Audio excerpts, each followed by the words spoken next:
I wasn't going to do this, but I feel like it's actually appropriate to say a little bit about how this book came to be and about why it made sense to me to tell the story of a small South Pacific island here on an island in the North Atlantic.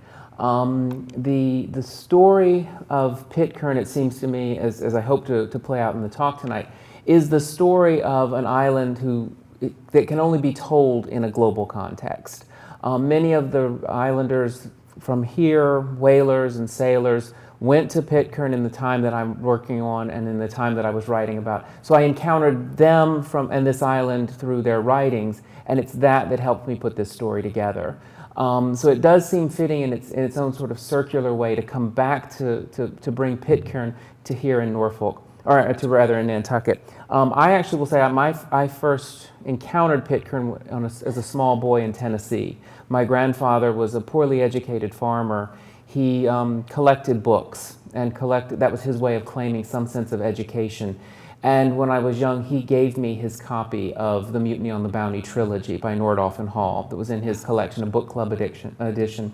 And I read that, and that's when I first fell in love with this story. So it's a story that started for me actually in Tennessee, took me to the Pacific, and then brought me here to Nantucket to tell the story of this island. And I'll come back to Nantucket a little bit later on. I thought I would quote Herman Melville when I started, but I decided that it didn't make sense. You all probably know what Melville said about Nantucket far better than I did.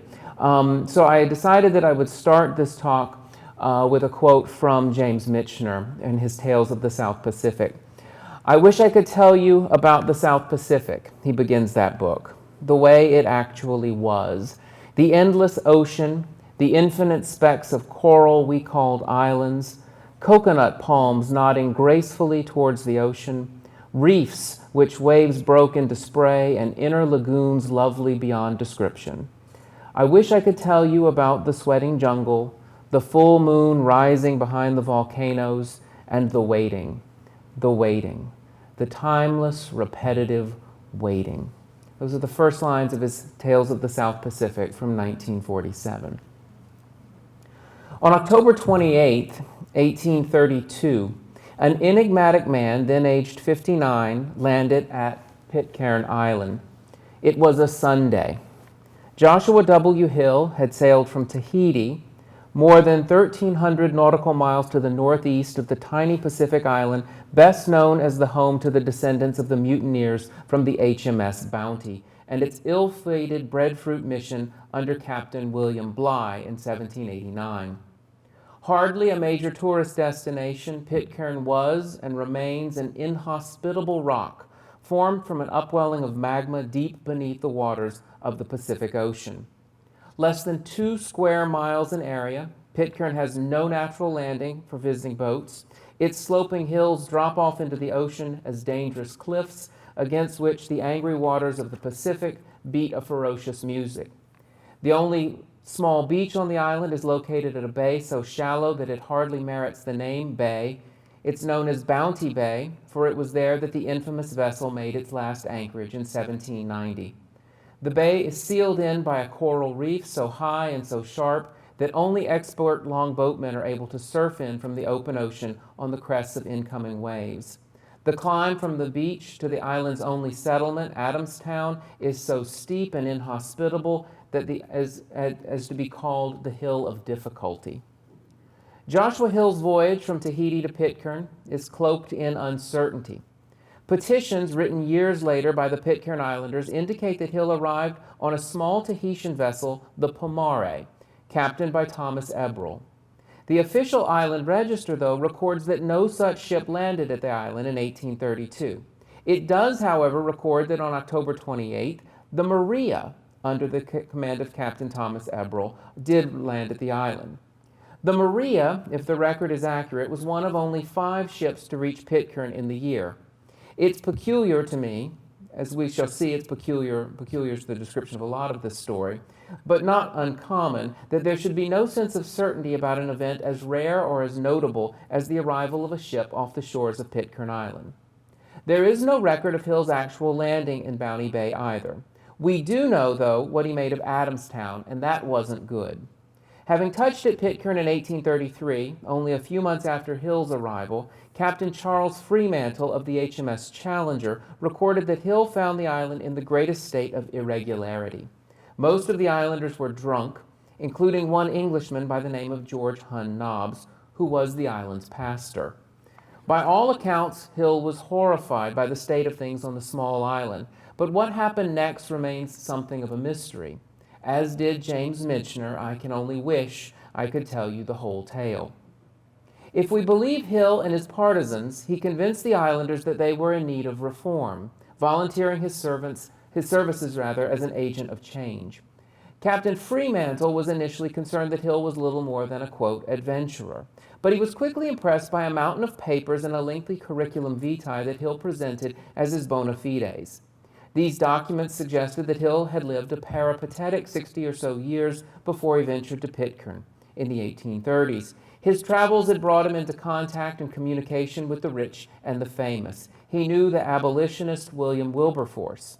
He had, he boasted, quote, visited the 4 quadrants of the globe, end quote, and he had done so in style. He lived and dined in palaces and with no less than the likes of Madame Bonaparte and Lady Hamilton, mistress to the great Lord Nelson. He was friends with George IV and William IV. He had been guest at meetings of the Royal Society in London and was an associate of its president, Sir Joseph Banks, whose idea it had been to send Captain Bligh on his ill-fated breadfruit mission to begin with. He had published in some of the leading newspapers of the day and visited some of the great tourist destinations in South Asia and North America. He had sampled some of the finest wines at the tables of royal hosts across Europe, and he was, perhaps hypocritically, a member of several temperance societies. He had attended Napoleon's coronation. These were at least some of the claims he made. The island's residents tell a different story. George Hunn Nobbs, the island's erstwhile drunken preacher, later noted that the newly arrived Englishman announced that he had been sent from London to, quote, adjust the internal affairs of the island, end quote. Indeed, no one seems to have questioned the claim that Hill had, again, quote, British ships of war off the coast under his direction and at his command. We know, though, that there were no boats. There were no such orders. As we shall see, Hill tried to convince the British government in London, the London Missionary Society, which I will probably call the LMS tonight, to take up the issue of Pitcairn Island, but neither had done so. He seems, therefore, to have arrived on the island of his own accord. He was but one man, and yet from 1832 until he was removed from the island late in 1837, Joshua Hill ruled at Pitcairn as the island's high priest, its president, and its school teacher. He managed, in short, to dislodge Pitcairn from any authorized form of British colonial control without ever firing a single shot. But who was Joshua W. Hill? Pictured there, the only known picture of him. Where exactly had he come from? Why did he decide that Pitcairn ought to be the target of his, quote, philanthropic tour among the islands of the Pacific? Few historians who have looked at the history of Pitcairn Island have ventured to ask any of these admittedly basic questions about this enigmatic man. Most, it is true, have been far more interested in Pitcairn as the ultimate home of the mutineers from the Bounty than they have as part of the broader history of Britain's global 19th century empire. But the general tendency to be done with the remarkable story of Mr. Hill's fraudulent rule at Pitcairn in a few quick lines or a short paragraph or two is, I think, surprising. Nearly all historians who have written about Hill's sojourn at Pitcairn have assumed that Hill's claims were lies, and they have concluded as a result that it is nearly impossible to know much about this Pacific mountebank. I want to start from a different premise. I want to try to tell a different tale. Let us imagine that there is more to this story than one imposter, 80 gullible Pacific Islanders, and a half-decade of British colonial neglect. Let us assume that Joshua Hill was connected to bigger colonial concerns, that he did have global connections, and that his arrival at Pitcairn was part of a larger, if admittedly idiosyncratic sense of how to reform and refortify British imperialism around the globe. Let us assume, in short, that Joshua Hill had a reason to go to Pitcairn Island. After all, in 1832, as today, one doesn't end up at Pitcairn Island by accident. Let us assume, therefore, that Joshua Hill's arrival off Bounty Bay in either the Pomare or the Maria, the boats don't matter, on October 28, 1832 was intentional. That, I want to suggest tonight, is a tale worth the telling. Few in the early 19th century could have been unaware of Pitcairn Island. The romantic story of the swashbuckling mutineers still captivates audiences to this day, as is indicated by the number of repeated times it's been filmed. I do actually think it's about time for another Bounty film, he said suggestively. But the power of the story to seduce was even more palpable to contemporaries. From the first hint that a mutiny had occurred on board the Bounty, everyone wanted to know the same thing. Where was the ship? Where were the mutineers? Where was the cabal's leader, the infamous Fletcher Christian? So well known was the story of the Bounty's lost crew that when the Nantucket-born sealer Mayhew Folger came upon an uncharted island in 1808, he knew from the very first syllables, because they were in English, off the lips of the natives, that he had found the final resting place of Bligh's rebellious crew. The museum has a bowl that the islanders gave to him here in its collection. In his journal, Folger simply says, "I had found them."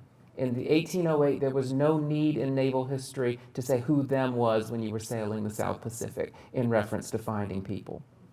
Very few ships landed at Pitcairn between Folger's 1808 arrival and Mr. Hill's landing in 1832. Compared with ports like Honolulu on Oahu in the Hawaiian or Sandwich Islands and Matavai Bay in Tahiti, Bounty Bay was isolated and quiet. It did not take more than a few ships a year, though, to distribute an elaborate narrative about Pitcairn Island. The story that emerged from the island was one of a veritable paradise.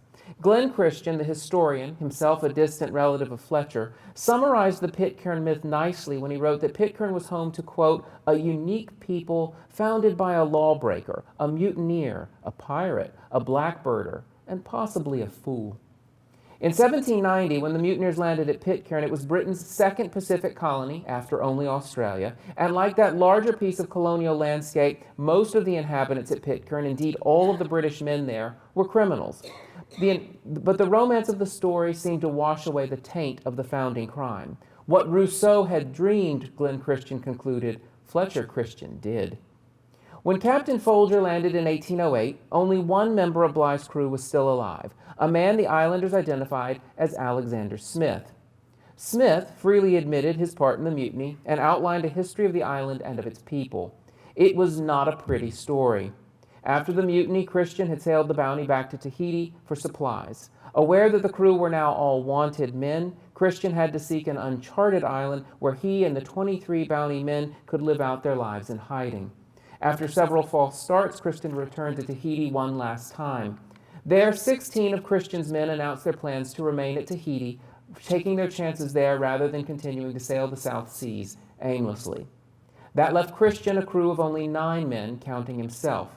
Christian set sail from Tahiti for the last time in September of 1789 with 6 Tahitian men and 11 Tahitian women on board the Bounty with him. In almost every account, these Tahitians sailed as semi-hostages. True, some of the women had developed attachments to the Bounty men, but nearly every narrative of the Bounty's final departure from Tahiti includes a nighttime sailing, a secretive order to up the anchor, and the attempt by at least one Tahitian woman to jump ship and swim home. Christian and his men settled at Pitcairn in 1790, burning the Bounty in the bay that now bears its name so that its masts wouldn't disclose the mutineers' final location. In 1793, tensions erupted between the Tahitian men of Pitcairn and the 9 English mutineers. In part, the conflicts of 1793 were the byproduct of Christian's decision to divide the island only among the white inhabitants, leaving the kidnapped Tahitian men to serve as veritable serfs to the English fugitives. But the conflict was also the result of the gender imbalance on the island.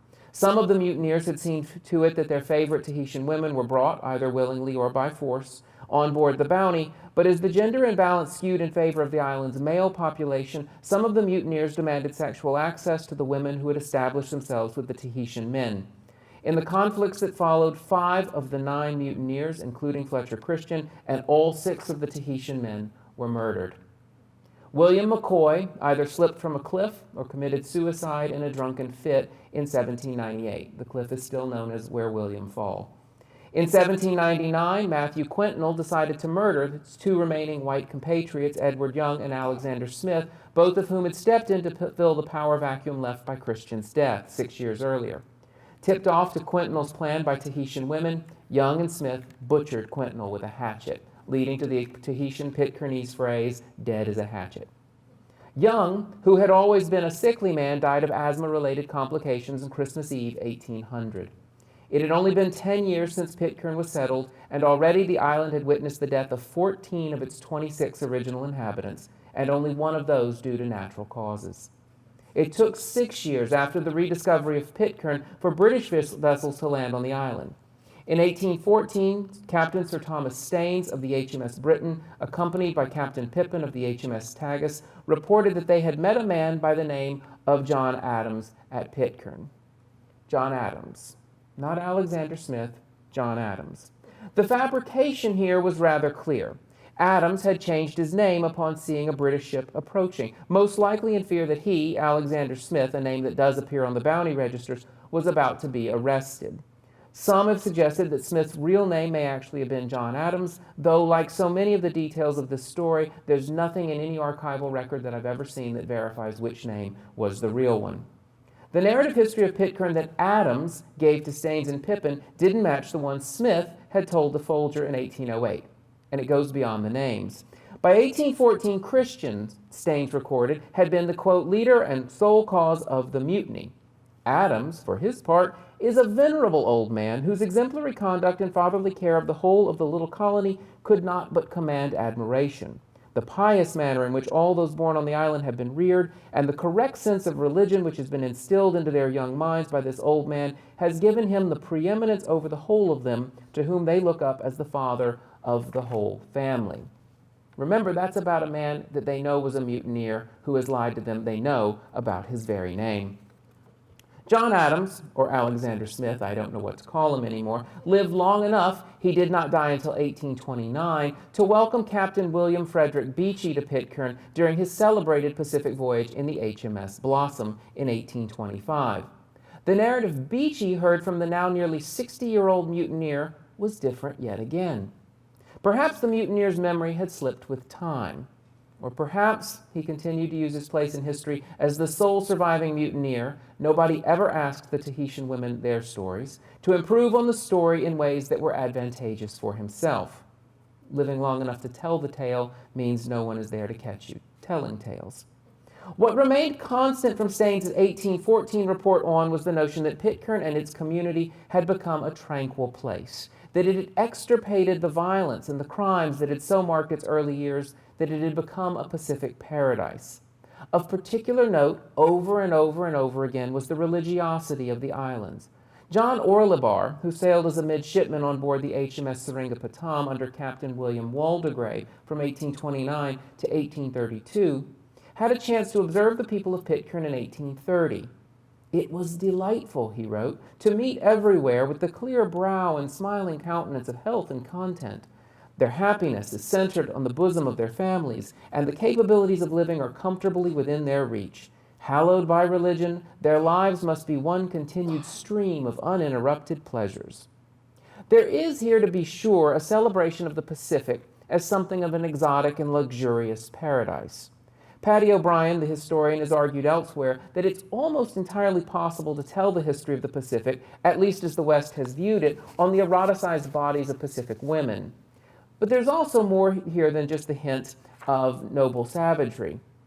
Pitcairners, though, complicate all of these myths in rather interesting ways. First, few, if any, of those who commented on Pitcairn in the early part of the 19th century cared one jot or tittle about the Tahitian women. This was the story of John Adams, or Alexander Smith, and the redemptive work that he seems to have done in the years after 1800, and of the half-English, half-Tahitian offspring that the mutineers had left to John Adams as their patriarch.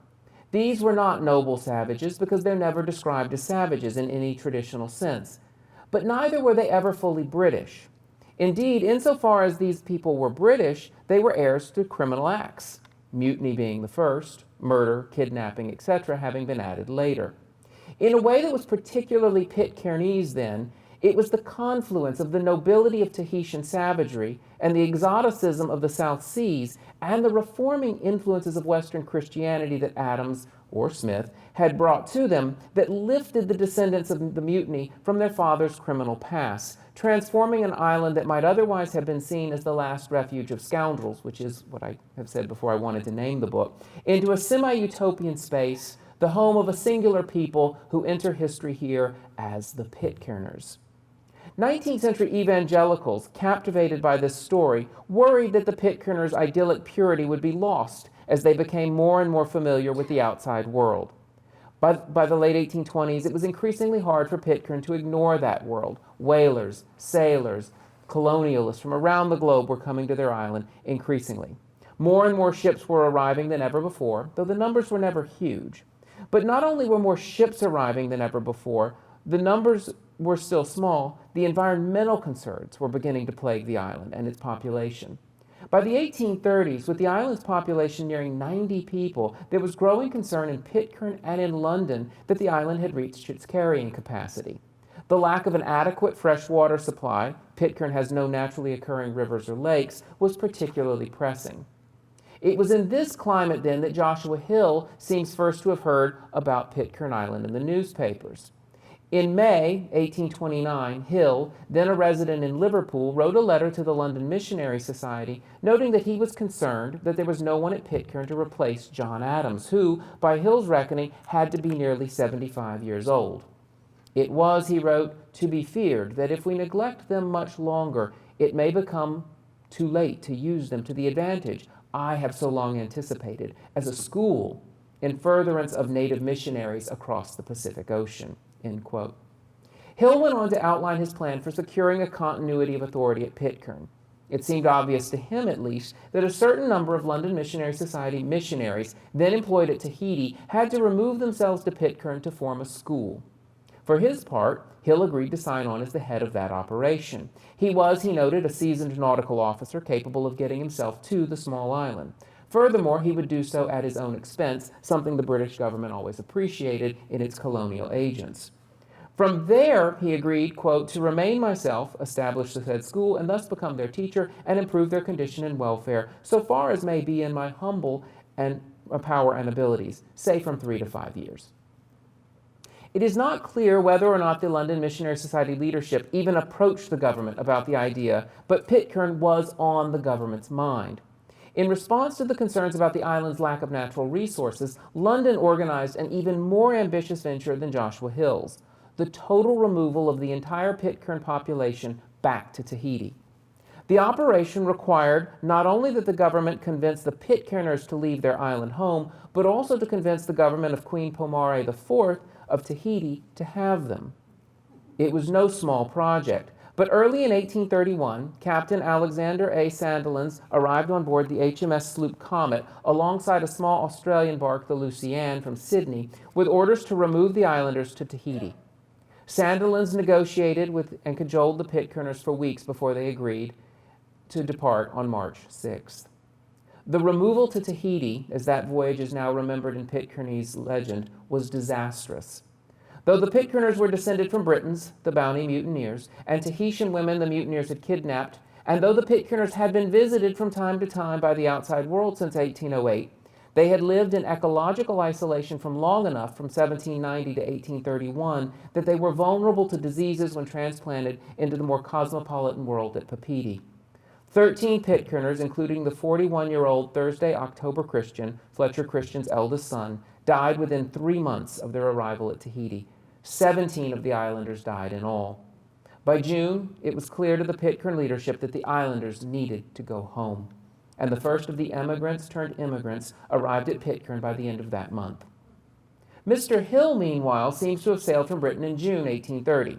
As we have seen, Hill prior to his departure, had a proverbial bee in his bonnet over Pitcairn Island. In his letters to the London Missionary Society, and indeed in almost every letter he seems to have written to anybody who would listen, Hill repeatedly articulated his personal narrative. The story is remarkably consistent for a man we know who will go about lying later in the text. And despite the dismissiveness of previous historical accounts, my research has turned up evidence that what he told the islanders is remarkably true. Let me give you a quick outline of what we know. Hill was born on April 15, 1773, in colonial North America. His father remained loyal to the British Crown in the tumultuous events surrounding the American Revolution, losing significant amounts of land and wealth as a result.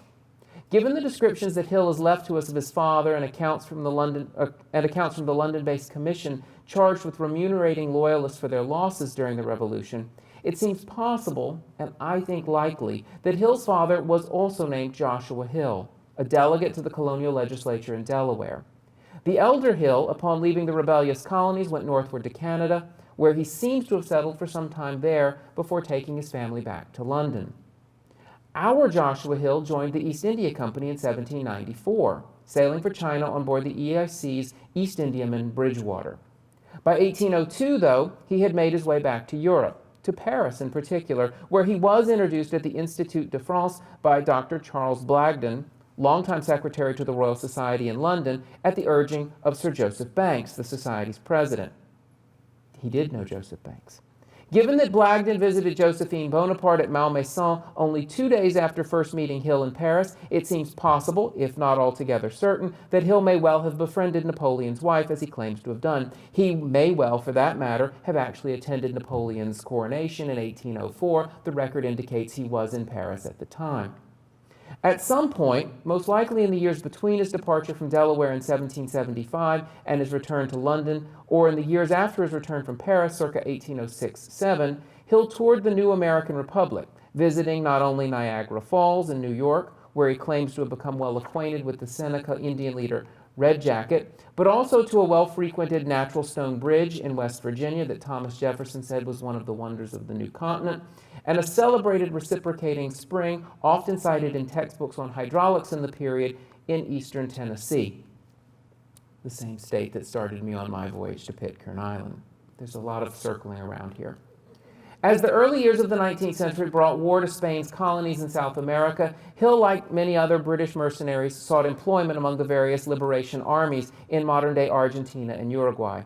By the 1820s, he had settled in Liverpool, joined several evangelical associations, as he told the islanders he had done, and turned his attention to the Pacific, concerned, as were other missionary-minded Britons of the day, that South Pacific Islanders, famed for their sexual licentiousness, were in grave need of British moral reform. In preparing for that philanthropic tour of the Pacific, Hill contacted the London Missionary Society about its activities in Tahiti, as I've suggested before, and he seems also to have just studied up on the activities of the American Board of Commissioners for Foreign Missions, the ABCFM, a group of evangelical missionaries from the American Northeast, whose activities were, in Hill's day, centered in the Sandwich Islands, primarily at the port of Honolulu. As he set out for the Pacific in June 1830, Hill made sure that everyone he encountered on his voyage was deeply alerted to his cosmopolitan credentials. But why? Why did it matter that a British adventurer in Honolulu or Matavai Bay should have been well connected in London, Boston, or Paris? What did it matter that he had moved among the world's glitterati, that he had rubbed elbows with the rich and noses with the famous? The answer, at a basic level, surely hinges on hubris. Hill was nothing if not self-confident, and his biography was admittedly impressive by almost any standard. But there is more here precisely because Hill's biography cannot be encapsulated inside any sort of what we might call national narrative. Joshua Hill's biography demonstrates that he was an international player, what I've come to call a citizen of the world, in many ways like whalers from Nantucket, who had as much familiarity with the South Pacific as they did the Northeast of the United States. In this sense, Hill's biography was well placed to function within the Pacific world of the 1830s. There, international missionary ventures often worked side by side. Indeed, it's not far-fetched to argue that an American missionary at Oahu had more in common with a British missionary at Tahiti than he, and they were mostly men, did with an American whaler calling at Honolulu. Episodes of violence between missionaries and whalers in the Pacific were in fact frequent. I'm sure they're somewhat famous here on this island. Perhaps the most infamous from the British standpoint was the feud between Captain Buckley of the London whale ship Daniel that landed at Lahaina in Hawaii in October 1825. Taking umbrage at new ordinances that prohibited Hawaiian women from going on board visiting whale ships, Captain Buckley and his crews harassed Reverend William Richards for the better part of a week, insisting that it was missionary interference that had cost the sailors their traditional right of access to Hawaiian women. On the fourth day of the standoff, Buckley and his crew stormed Richards' property, raging outside the missionary's house with knives and pistols and threatening to murder the meddlesome American. Later whale ships made similar charges against Richards. One American crew went so far as to pull down his house. Interestingly, LMS missionaries from Britain and Tahiti took a great deal of interest in the events in Hawaii, in no small measure because they too were subject to similar harassments. Letters back and forth from Tahiti to London Missionary Society headquarters in Britain chronicled the events surrounding the Daniel Affair. National affinities aside, British missionaries at Tahiti could agree with American evangelicals in Hawaii that whalers as a lot were, this is a quote, wrong island for this quote, a most pernicious influence, and a group of boisterous pleasure-seeking rabble whose debauchery will convert the islands of Oceania into a transoceanic grog shop and brothel, end quote. On the whole, Hawaiian chiefs sided with the missionaries in these struggles. Tahitian princes did the same. In both the Sandwich and the Society Island groups, indigenous leaders predicated both their increasingly consolidated political power and the core of their legal codes around evangelical Christianity, the Christianity being brought to them by groups like the LMS and the ABCFM.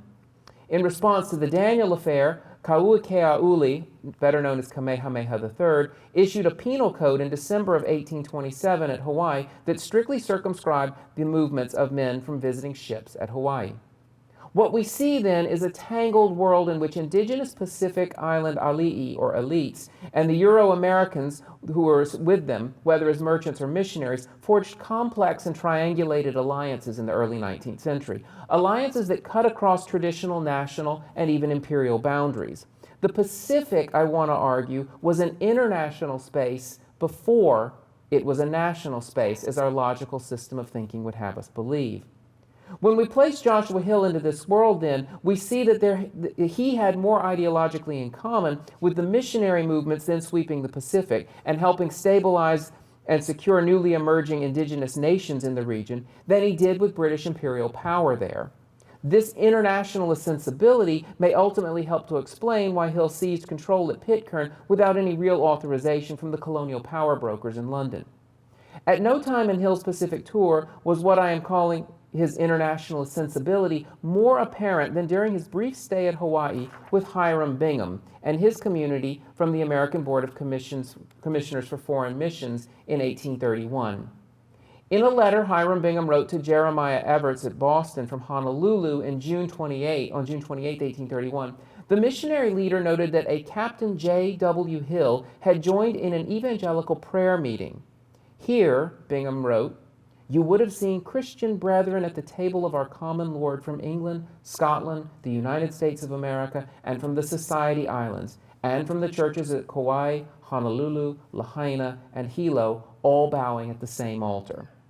There were just shy of 300 Euro-Americans living in the Hawaiian Islands at that time, and Hill's arrival there happened to coincide with the arrival of a community of French Catholic priests headed by Father John Alexis Bachelot. Despite Bingham's description of universal Christian concord, Bachelot's arrival and his announcement that Pope Leo XII had established a prefecture apostolic over the Sandwich Islands had caused some small amount of tension among the Hawaiian Christians. Hill seems to have mediated this situation in a rather telling manner. While we might expect that a British adventurer in the Pacific with evangelical aspirations for his work there would oppose the expansion of French Catholicism in the region on both political and doctrinal grounds, Hill took no such position.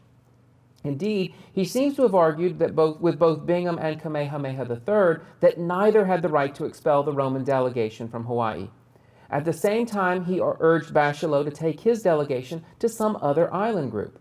After all, as he argued, the Pacific is filled with islands. His argument here was that there was plenty of Christianizing work to be done in the South Seas, and that there was concomitantly no need for competing Christian factions to step on one another's toes for national or doctrinal reasons when the work could be divided out, the ocean could be shared, and God's work could be more completely fulfilled.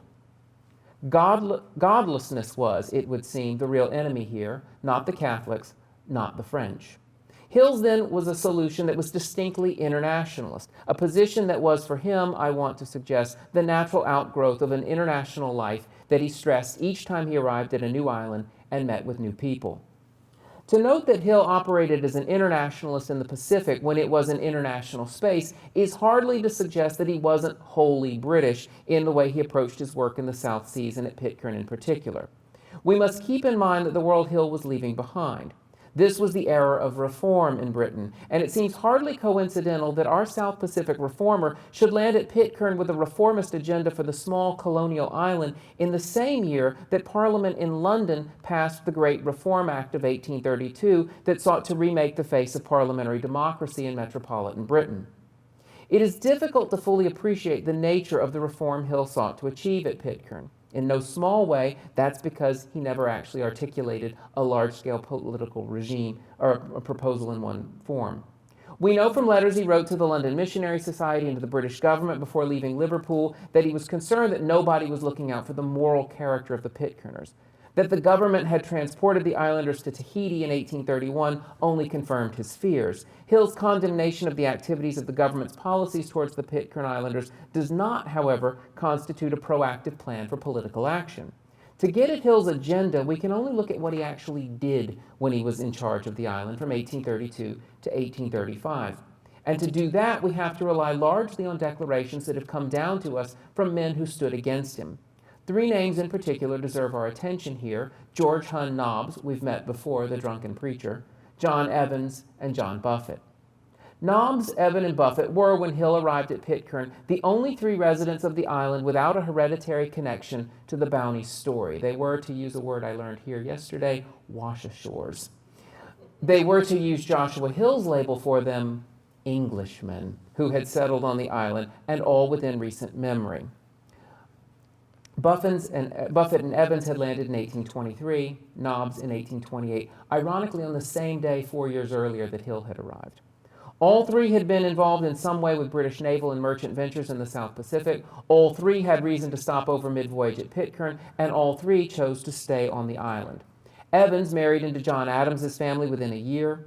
At the time of the removal, all three Englishmen traveled with the Pitcairners to Tahiti, and Buffett and his family were the first to return in 1831. In his early years on the island, Buffett had served as the island's primary educator, but he had been replaced in that capacity by Nobbs when he landed in 1828. That Hill, already certain that exposure to the broader world would pollute the Pitcairnese people, found Nobbs, Evans, and Buffett engaged in the distilling of the tea root plant that had intoxicated everyone that Sunday morning when he arrived. That they were sitting idly around Pitcairn when he arrived did little to change his opinion that London's policies and the influence of these, as he called them, lousy foreigners, was going to diminish Pitcairn Island. The majority of the islanders seemed to have warmed to Hill quickly. A petition from the public functionaries and others at Pitcairn, dated October 1833, praised him for having saved the island and for, quote, snatching its people providentially, as it were, from the brink of infidelity itself, and as well as other crying and besetting sins, now too painful for us to contemplate, which otherwise must have been our entire and total ruin. The same memorandum further argued that as long as the three foreigners, they had picked up Hill's term by that point, remained on the island, the islanders would never be able to go aright or to resist the corrupting and destructive practices that the foreigners had brought with them. It's worth pausing to reflect on the persistent use of the word foreigner to describe these Englishmen. Hill, too, was an Englishman. He, too, was a foreigner. The Pitcairners were all partially English, but Nobbs, Evans, and Buffett were almost universally labeled as English or foreign in all of these debates, as if they had no relation to the island's idyllic mythology and its Christian story of redemption. How did Hill get away with not being a foreigner in that same paradigm? My sense is that Hill, having framed himself as the Pitcairners' savior, on the other hand, was English, but never foreign to the island. He was part of a narrative of reform that was distinctly part of the Pitcairnese story. To that end, Hill justified some of his more draconian policies. First and foremost, Hill insisted that he had due right to the house that Nobbs had occupied as the island's teacher, a property supplied to both Hill and Nobbs at the expense of the islanders' other inhabitants. Secondly, Hill suggested it was hardly right that foreigners should own land at Pitcairn, and he threatened to seize any property owned by Evans, Nobbs, Buffett, or their children. According to later testimonials from the three, Hill seems to have attempted to break the men apart from their families to secure the purity of the Pitcairnese bloodline. Nobbs records that he feared going out alone on the island, lest he be met by Hill or one of his supporters and beaten. Buffett was beaten, and his family and friends were ordered not to visit with him during his recuperation.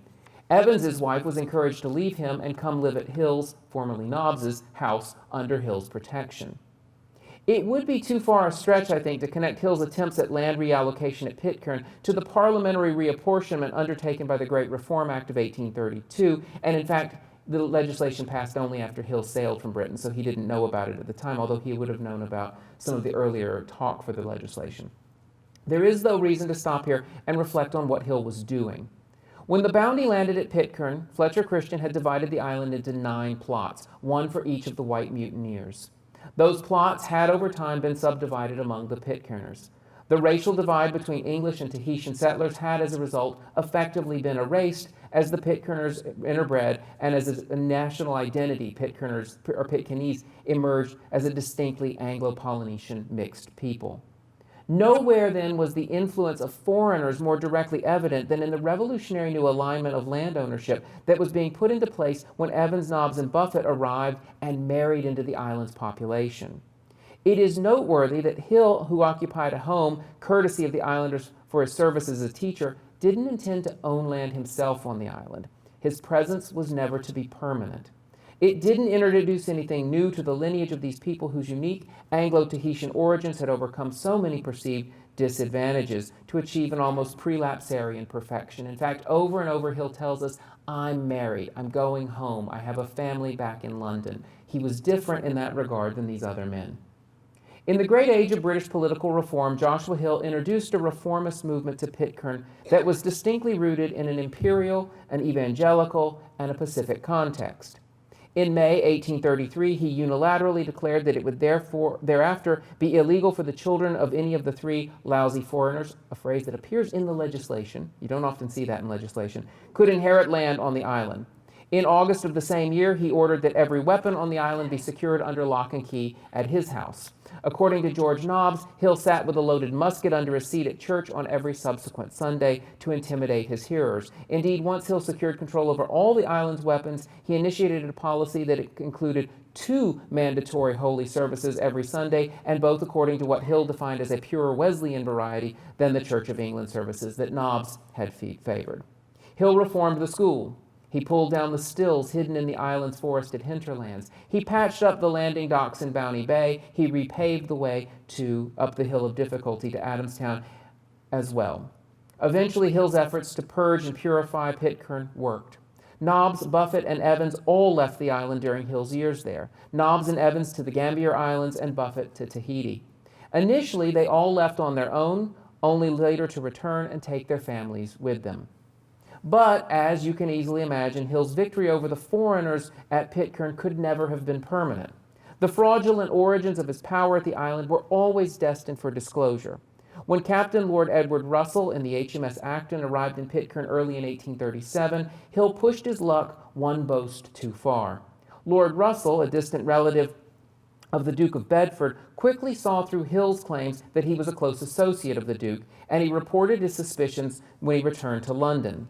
London, for its part, had begun to wonder about the goings-on at Adamstown and all of the kerfuffles that were popping up at other islands as Pitcairners started showing up there in exile. They wanted to know who was this Captain Joshua W. Hill, and they ordered Captain H.W. Bruce of the HMS Imogene to visit Pitcairn during his Pacific crossing late in 1837. Captain Bruce landed at Pitcairn in December of that year, and he has left us with a rather thin description of what he found. Mr. Hill, he wrote in one dispatch, had, quote, made himself slightly obnoxious to the natives, having assumed power and control over them. Slightly obnoxious, that's all. On the other hand, Bruce also noted that Hill's conduct and rule at Pitcairn had been, quote, marked by the strictest moral integrity. Far harsher was Bruce's assessment of Evans, Nobbs, and Buffett, the 3 of whom had returned to Pitcairn after hearing word of Hill's run-in with Lord Russell. Quote, But for the fact these three strangers and foreigners had misconducted themselves, the little community of natives would have formed a social circle not to be met with elsewhere on the face of the globe. Like Hill, Bruce admonished the three, quote, delinquent foreigners, picking up on a claim and a label that Hill had used. Alas, Bruce concluded, wherever Englishmen go, their profligacy and depravity are to be found in their train. Vice or crime were unknown among the children of these mutineers. That's in and of itself a fascinating, right? Vice and crime were unknown to mutineers until the settlement of the three English outlanders I have mentioned on the island. He too, those three are outlanders, Hill is not. Bruce then seems to have resettled on the notion that Pitcairn was a Pacific paradise. There are here, he later recorded in a letter, the most kindly, generous, affectionate, and guiltless people I can meet with. To hold intercourse with them is a source of inescapable gratification. The Pitcairners are so pure, so unsuspicious, so amiable, and above all, they are also very pious. Bruce often recalled later in his life that he should, quote, like to have passed some days on shore with the natives of this most interesting Christian community, but my time was too limited for that. After all, as we know, Bruce had a job to do, to remove Captain Joshua W. Hill. But what of that job? Perhaps the most remarkable thing about Bruce's reflections on his visit to Pitcairn were the notes he had about Joshua Hill, notes that were limited to the simple observation that he had, quote, brought Hill away at his own request. The novelist James Norman Hall, who with Charles Nordhoff would co-author the now famous Bounty trilogy of novels that began my voyage with this island and this history, once observed that Joshua Hill was the Mussolini of Pitcairn Island. I love that description. But Bruce and his crew seem to have experienced a different man entirely. John C. Dalrymple Hay, later to be knighted and elevated to the rank of admiral in the Royal Navy, sailed with Bruce on board the Imogene as a midshipman. Later in his career, Dalrymple Hay reflected back on his voyage to Pitcairn, noting that, quote, we deported from the island a gentleman, a member of an English university, who having spent all his money had obtained a passage in an American whaler and landed about 2 years before, end quote. Here again we see a lot of confusion about Hill's arrival at Pitcairn, this time that he came aboard an American whale ship. No American whale ship landed at Pitcairn in 1832, so that's wrong. And about the time, because he says 1835, not 32, as well as evidence of Hill's willingness to tell tales about himself, this time the unsubstantiated and unsubstantiatable claim that he belonged to an Oxbridge elite. Hay confessed, though, that Hill had, quote, persuaded the islanders to maintain him and appoint him as their schoolmaster, but he was not well calculated for that post. But Hay also noted that Hill was charismatic and, simply put, fun. Quote, on the passage to Valparaiso, he regaled us with anecdotes of high life. His stories often began with, when I was sipping my Clovoyer with His Royal Highness, and things of that sort, end quote. Hill was, it would seem, the life of the party. It's worth remembering scoundrels often are. By both Bruce and Hay's account, the Imogene landed Joshua Hill at Valparaiso in Chile, then one of the most significant ports on the eastern coast of the Pacific and the center for all British naval operations in South America. They did not see or hear from Hill any further. Indeed, history loses all sight of Hill again until 1841, when he seems to have petitioned the British government for payment for services he rendered to them as the governor of their colony at Pitcairn Island. At the time, Hill was resident in London. In his petition, he claims to have developed diabetes as the result of the hardships he endured for the good of the Pitcairnese people, and similarly, he declares that his wife, whom he seems to have left behind in Liverpool while he sailed the South Seas, had abandoned him for a disreputable life on the European continent. This was a man who had suffered for a cause and who, he suggested, deserved to be paid for the work. Needless to say, Joshua Hill never got paid. According to census data, he continued to live in London until January 1848, when he died, aged 75, and was buried in St. Pancras Churchyard, just behind what we now know as St. Pancras train station in London. Charles Haddon Spurgeon, one of Britain's most celebrated Baptist preachers of the 19th century, once wrote that a lie will go around the world while the truth is pulling its boots on. Spurgeon's observation is often attributed to Mark Twain, who rather appropriately wrote a short story modeled on Hill's years at Pitcairn entitled The Great Revolution at Pitcairn in 1879. It's a short story that no one knows about. It's fitting that Hill and Spurgeon that Twain and Spurgeon would bind themselves up here it seems to me, and it makes this quote an even more fitting epithet for Joshua Hill's brief dictatorship at Pitcairn Island, and I think it does so on multiple levels. On one hand, we have here the story of a man and his great big whopper of a lie, that London wanted him to go to govern Pitcairn. That singular lie has heretofore been the only thing historians have wanted to tell us about Joshua Hill. The lie has literally gone round the world more than once. But Hill's lie need not blind us to the broader truths that are buried within his philanthropic tour of the Pacific and his tyrannical rule at Pitcairn in particular. Indeed, as I've suggested, the lie itself is telling, because the lie leads us to a life, the life leads us on a voyage around the globe from Tennessee and back. It is part of the tale.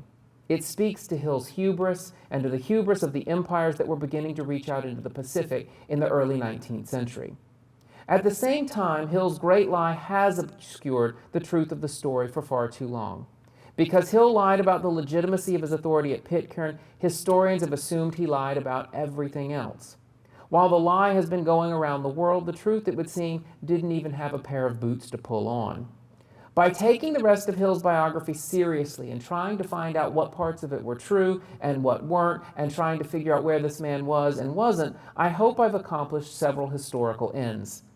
First, and most basically, I hope to have developed a better sense of this idiosyncratic man, this ghostly figure whose face we will probably only ever know from this faded pencil sketch, who decided that one small island of mixed-race colonists was in so much danger of losing its godly character that he got on a boat, that he sailed around the world, only to lie to his chosen people and hold them in fear of his wrath for the better part of a decade. Second, and I think this is more significant, I think that by taking Mr. Hill's biography a bit more seriously, I've exposed a set of global connections that better enables us to understand the complex nature of the Pacific Ocean in the 19th century. Historians of the Atlantic world have in recent decades developed a much more sophisticated sense of how international history worked in that basin, particularly in the years after 1492. Commerce, colonialization, and perhaps more importantly still, the horrors of the Atlantic slave trade quite literally roped Europe, the Americas, and Africa together in ways that we're still coming to terms with.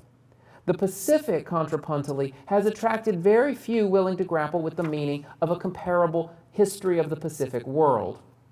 I'm not sure that I've taken that task up myself. I have, as I started by quoting James Michener's done, wished I could tell you a story of the South Pacific, but that wish, it seems to me, will probably always remain somewhat elusive. In telling you a tale of the South Pacific, I've had to wander from colonial North America to London, from London to Liverpool, from Liverpool to South Asia to Nantucket, from France to Niagara Falls. My tale of the South Pacific has taken detours through the tribal lands of the Seneca Indians, and it did all of this before it even remotely thought to enter the warmer tropical waters of the South Seas. But perhaps that is a point worth stopping on. A history of the Pacific is a history that cannot be bounded and that refuses to be reined in by mere geography. Pacific history is perhaps a history that dissolves rather than unites. Empires, nations, and stable boundaries of those sorts all fade out in the Pacific as ideological and internationalist intersections rise to the foreground. More troubling, at least more troubling for me as a historian, knowledge and truth seem to blur away as well. Did Hill arrive on the Pomare or the Maria, or maybe on that American whaler, in 1832 or 1835? We just don't know. Did he know Josephine Bonaparte? Did he dine with her at Malmaison? We likely won't ever know. It's frustrating to write a biography and have a bunch of stuff you just don't know. So was he telling the truth or was he making it up? I cannot say. I wish I could tell you a tale about the South Pacific the way it actually was. But the South Pacific eludes the telling. We can sail that endless ocean that covers more than 1/3 of the surface of the globe, but a history of the South Pacific must, I would suggest in conclusion, always be more about the voyaging than it is about the destination. Thank you.